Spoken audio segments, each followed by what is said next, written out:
Hey everybody, it's tier list time again. 2.4 is a pretty big patch, obviously making a lot of changes to itemization and the way mid lanes build in general, so I'm sure we're all expecting to see some crazy ramifications as a result. I've already been playing on the patch for a few days now, feeling pretty confident making a initial list, and obviously this patch is a little bit longer because Riot's taking a week off, so the patch will be lasting a little bit longer, so this list should be a little bit more effective for like, you know, a week longer than usual, I guess. But either way, let's just get straight down to it. Okay, so this is the last list. Obviously, this is where we left off last patch. Lucian and Akshan making their debut on the list today. So I guess we'll just get started with S as usual. Criteria for the list will be the same as it always is. Number one, consistency. How often can you pick this champion like blind? How often is it good in a game? Is it first pickable? Potential. If you pick the champion in a good situation, how much impact can the champion have on the game? Can the champion take over the game if they get fed? If you get farming, can you just easily 1v9? Do you need a specific team comp to function? This kind of thing. And C is difficulty. How difficult is the champion to play? If the champion takes more mastery to perform, then something similar that is much easier, then obviously the easier pick is a little bit better because you don't have to put as much time or effort into getting any results. So kicking off S tier, it's finally happening. Here we go. Just kidding, Ziggs is number one. What do you guys think's going on here? You think this is some sort of game that isn't Wild Rift? I mean, obviously Ziggs is still... What are you guys talking about? Don't be ridiculous. Right, tried to hit him again, but this nerf, it doesn't do anything, man. Like, come on. If anything, Ziggs got a bit of a buff this patch, because now he can be a Crystalline Reflector anytime he's against an AD matchup to have a little bit more safety. Against something like a Zed, something like an Aurelia, he now has a specific item he can build that is like a solid counter option, So, if anything, kind of buff Ziggs this patch. Once again, they nerfed the Satchel Charge, execution range on towers, but not really that big a deal. Not really any reasoning for Ziggs to be disappearing from games. So I still think he's the best mid laner, still completely warps the game. His poke is insane, his teamfight is insane, his lane phase is really good. Just completely prevents the opponent from doing any objectives. What you could say is the addition of the 4-minute Herald is a slight nerf to him, maybe, because now you can commit to trading an objective instead of like fighting him head on. But the problem with that mentality still is Ziggs' team can just kind of like all go to the other objective. He just pokes you out and then you can't fight anyway, even if you're in like a 4v5, or his jungler like does the Herald or does the dragon. You just end up losing anyway, so it doesn't even really solve the issues. Still totally cracked champion, definitely way too strong still. Coming up next is actually Lucian. Man, is Lucian good. The new items made him even better. Honestly, I feel stronger than I do post-patch, which doesn't make any sense because he got nerfed. You'd think he'd feel weaker, but actually he feels even better. A bigger Essence Reaver, Charge Blade, Infinity Edge. This 3-item spike is super insane. Almost any champion that can use this is just super cracked right now, and Lucian's no exception, especially because he's just one of the most dominant AD mid laners. Super safe laning phase, super aggressive laning phase, can bully out anybody else. Like, nobody basically beats Lucian. There are champions that can survive against him if they play really well, but even then, it's still feels like a Lucian favorite, and he still easily gets priority against anybody. Great early game, great scaling, especially with this like CDR crit build. Once he gets 3 items, he's super insanely strong. His Relentless Pursuit goes with exceedingly low cooldown, and yeah, he's just super good team fighting. Great upfront burst, great DPS. Just a super insane champion. Only downside is sometimes he's not great to pick because you can get a too much of an AD in one comp. There's not many great AP junglers right now. Not too many Baron laners. Marksmen have like Corki as an AP option, maybe Seraphine if they're feeling a bit crazy. That is the only downside to Lucian. Hopefully if you pick him early in the draft, your team will be like, oh hey, we should pick some AP. That's pretty much the only problem is he can force you into an AD heavy comp, which could be hard to pilot. And next we have the move up of Corki. I've been sitting on it for a bit. I haven't really been sure if I truly feel like Corki is S tier, but the 3-item spike again, he's just another abuser. Trinity Corki is still probably fine, but I've been doing the Essence Charge Blade IE on Corki as well. The damage is just freaking nuts, man. It's a little bit more mana hungry, a little bit harder to stay on the field if you don't get blue buff, but the scaling is crazy. The main reason he's weaker than Lucian is just that his lane phase is not as good, but he does have better scaling. He has access to more poke, and he's got AP damage, right? So he traditionally can fit in a lot more comps where the mid lane is normally seen as the source of magic damage. He kind of still fits that role pretty safely. Overall, Corki is feeling super insane with these item changes. Definitely in a great spot. If you want to go Lucian, but you need AP, Corki is totally fine as a candidate. Still really strong. Excels in other areas, just not as dominant in the lane phase. A lot more farming focus, but if you do get scaling and get to like 2nd, 3rd item on Corki, the damage you output is just insane. And package is obviously still really good for early objectives, or even just objectives throughout the game. If you sync your package up with Dragon, and you always have package and Dragon, really easy to have a really big impact in those 2 fights. And that's actually going to round out S tier. Kicking off A, actually going to be leading it with Akali now. Akali's been feeling a little bit stronger lately. I think I started playing Fleet a bit more, which I think has raised my opinion of her as well. But what she can do is she can kind of navigate some of these range matchups fairly easily, and her scaling nowadays is super insane. So she gets off the ground, she's super dominant, really easy to team fight over her. And because the meta in mid, like all the S tiers are quite squishy range characters, Akali doesn't mind these kind of champions. It's like the lane phase is the hardest part, but then they're just a target the rest of the game. She's doing so much damage, completely insane scaling right now. The only downfall is her early game is a little bit weaker, especially against range, but I think you can mitigate that with Fleet. And if you do get off the ground, she's really solid. Next, I'm bringing in Orianna. The main reason Orianna's here is because these are 3 champions that she can kind of handle. And also, she got Crystalline Reflector this patch, which made her a little bit stronger, gives her a little bit more of a defensive itemization choice. They have hinted that Banshee's Veil is coming, and I think when Banshee's Veil comes as well, Orianna will be even better, because she'll have more defensive itemization options that let her kind of fulfill that role as like a range poke mage. But overall, just really solid lane phase and a very consistent choice. One of the only champions that can kind of hold Lucian relatively reliably, and even once you get to like level 7, level 8, you start getting some items, you can start trading with him really effectively, because you kind of outrange him a little bit, and you can keep using the ball and getting a lot of counter damage. So I think she's a pretty safe option for mid right now. I'm still pulling in Diana next. Diana just still really fine. Same principle as Akali kind of, but I think just not as explosive nowadays. People have kind of got a bit more accustomed to Diana, they know what she does. But if you do get really fed, you can easily take over the game. I do think she's a little bit easier to bully than Akali for something like Lucian, because Shroud is quite effective against these matchups, whereas Diana doesn't really have as much safety. She has the shield, but you know, it could still be pretty difficult to farm safely without fully relying on your first ability, but she can still get away with it and squeeze through lane phase, and then she is very effective in team fighting, so I think she's still in a solid place. I'm actually also going to be moving up TF here.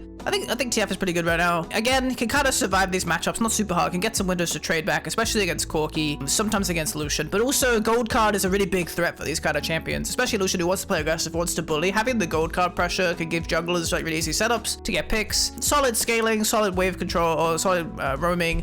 You know, he got a fair few buffs, a fair few patches in a row, so I think he's in a pretty good state right now, especially with regards to solo queue. I think it's very easy to get roaming and kind of get ahead and just start going around stunning everybody. Like, you know, once you get like Lichbane on Ashes and you get RFC, you have like really long range engage. Pretty consistent champion. After that, I'm actually pulling up Aurelia. I think Aurelia's in a pretty reasonable place right now, and she's even better when the meta is more like this, when especially Corki. I think, for example, I think Aurelia totally decimates Corki in the lane phase. Really hard for Corki to play it properly, I think. So Aurelia fits really good in this kind of meta. Even Orianna, she can kind of have some ability against. She obviously is very high difficulty. That's kind of why I limited her before, but I think right now the meta's in a very good place for her. A lot of the best picks are generally ranged, and when she can consistently get range matchups, she does feel a lot better. Main downside is AD mid laner, gotta be careful of your composition, and if you do end up falling behind, if you don't play the early game well, and you know you don't manage the matchup correctly, you can end up just feeling super useless. It can be really hard to team fight. But I do think this is the best meta she's had for a while, and she does have some good matchups that you can counter pick into, like the Corki, maybe the Orianna, maybe the Lucian, maybe the TF. And I think she's probably a more consistent option than maybe something like Zed, who's a little bit more funky, but still kind of fulfills a similar role. I'm still gonna round out A tier with Galio. I think Galio is pretty solid still. People have got better, I think, at dealing with him in general. They understand what he's doing more, but he's still a great initiator. Ultimate's great, lots of CC, still does good damage. Maybe a little bit forgotten, but, you know, overall not bad. His main downfall is his matchups are quite hard, but he does have his versatility to farm, and he can kind of stand up in some of these matchups, to be fair. It's not like it's impossible. You know, Winds of War does a lot of damage. Like TF, he has really easy gank setup on these kind of squishier targets, so he can kind of get through these lane phases, and if he does, he can be a really big threat on these kind of carries. But some of the matchups can be very difficult, especially Lucian is a big struggle for him right now. That's why I've kind of dropped him down a bit. I think it is harder to get a good game for Galio, but if you do, I think he's still pretty solid. Okay, so kicking off B tier. Actually gonna start off with Yasuo. I think he's a little bit better with the new items. Charge Blade's pretty nice on him. First choice, Charge Blade into IE, I think, is probably the build at this point. But it doesn't feel drastically better. I really thought it would be more crazy and he'd be like super insane, but overall he doesn't feel like that much better, I think. Not terrible by any means, but does have, you know, has a comp reliance, is an AD mid laner. He kind of has all these other problems that some of the higher tier AD mids have, but he's just not as consistent because he does require to have, he does have knockups, has a high level of difficulty. It's harder to get a consistent game of Yasuo, I think, compared to other champions. And the item buffs didn't help him as much as I thought they might So he's still sitting at B tier for me. Next, I'm bringing in Zed. I actually think Zed is really good into all these champs. A lot of compositions are like 2-3 ADCs right now, and that's like Zed's dream. So I think at least for solo queue, Zed's in a pretty solid spot. AD mid laner again, but he does build a lot of penetration, so at least for you personally it might not be as big a deal. You know, obviously he's not trying to kill tanks regardless, so it's not really you that wouldn't generally feel the problem of them building a lot of armor, because you'll be going like double lethality. He also got Cyrilda's Grudge, great item for Zed, gives him a lot of extra utility, makes it much easier for him to all-in and land combos, and it gave him more ability haste. So we did get a nice itemization buff this patch, which I do think puts him a little bit higher. Next is gonna be Renekton. Still kind of the same from before, didn't really get any changes with the items. I think maybe Essence Reaver has like some potential on him, but I haven't really messed with it. I think you kind of just go the same sort of Black Cleaver, Sterax, but it's just a solid tank mid laner, a solid tank AD mid laner. Gives your team engaged, gives your team frontline if that's what you need. Just a pretty, you know, good laning phase, good gank synergy with his Cold the Beak. That might be his first ability, but either way, his stun, you know, good gank synergy, sets up for his jungler. Not a bad champ at all. And then I'm bringing in Katarina. I think she's just really hard to get away with nowadays, especially in high elo. Maybe in lower elo, you'd put her a bit higher in the list, but I'm not a big fan of her. I think champions like Akali, Diana, Irelia are just kind of better Katarinas nowadays. They have more opportunities. Like, if they do get going, it's just easier for them to take over games. I mean, maybe that's not true, but I think getting that initial kill, getting those initial setups are much easier. And also, they're generally a bit safer. I mean, I do think Kat's much easier to shut down than some of these other champions. See, if she snowballs through a team fight, it's crazy. She one-shots everybody. But I think a lot of the time, you know, if the enemy team does end up saving CC or something like that, you could just end up getting instantly stunned and die even with a massive lead. So it kind of depends what composition you're against. I just think the other assassins are a bit more consistent than she is nowadays. If you are a turbo cat one trick, maybe she's better for you, but generally from my experience playing against it, I find that the other champions can be a little bit harder to manage,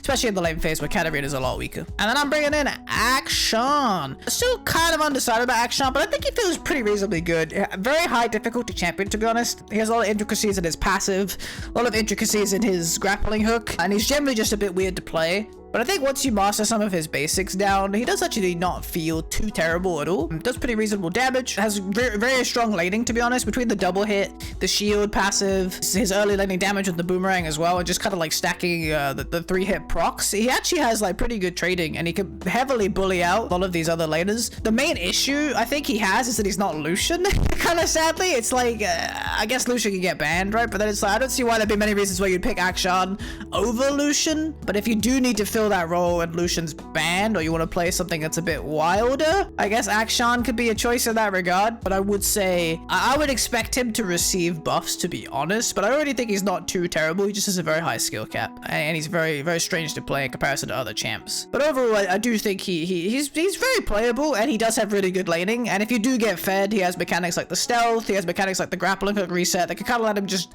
get a few kills and just take over fights really quickly. Obviously, he has the revive mechanic on his second ability. It can be situationally very effective. Not as useful as everybody thought it might be, I think, but still, it definitely has its moments of like, yeah, pulling teammates back onto the map, which can change the course of objectives and the course of the game in general. Yeah, I think his main thing is like, he's kind of just feels like a budget Lucian with regards to like the way his laning functions, and it's just like, but why would you not just play Lucian? But yeah, I mean, I guess if he's banned and you need like a filler that's like a similar champ, he does kind of fill that role pretty well. I just don't really know what advantages he's bringing right now that Lucian doesn't bring. I think that's just like the main thing, is he just feels like he does a lot of the same things, but worse. And then I'm like, I don't know what I'm meant to do with this, you know, why would I ever go for this champ? It's kind of just where I am in my headspace, but I do think he's fun to play, and he is pretty solid damage-wise, so I'm definitely keeping him in B tier.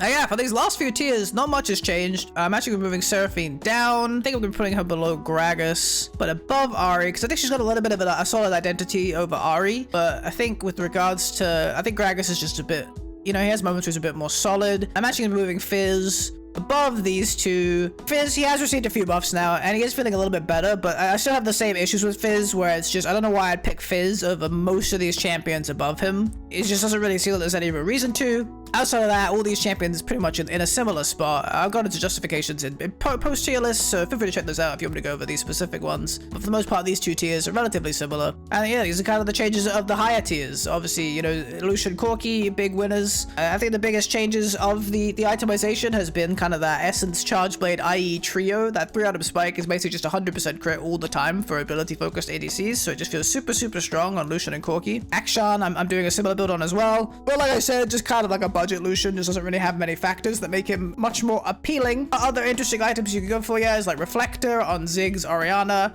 Wit's End on Aurelia. There's a Blade of the Ruined King Wit's End Aurelia build that's kind of started popping up against magic damage lanes. It can be pretty effective. I'd definitely say maybe give it a try if you're against a mage or something. Can be a solid 2-item spike for sure. But yeah, that's the 2.4 tier list for mid lane. Hope you guys enjoyed this video. If you have any, questions, you want to tell me how wrong I am, then I will ignore you. But feel free to write it in the comments below, so I probably won't ignore you. I'll just respond and be like, you fool, you clearly didn't consider these 27 factors that I clearly stated in my video that you didn't listen to. But either way, yeah, I hope you guys enjoyed this list. If you did enjoy this video, make sure to give it a like. It really helps out the channel, and you can subscribe for more content like this. And yeah, I hope you guys have a great rest of your day. Thank you so much for checking this out, and I'll see you next time. Peace!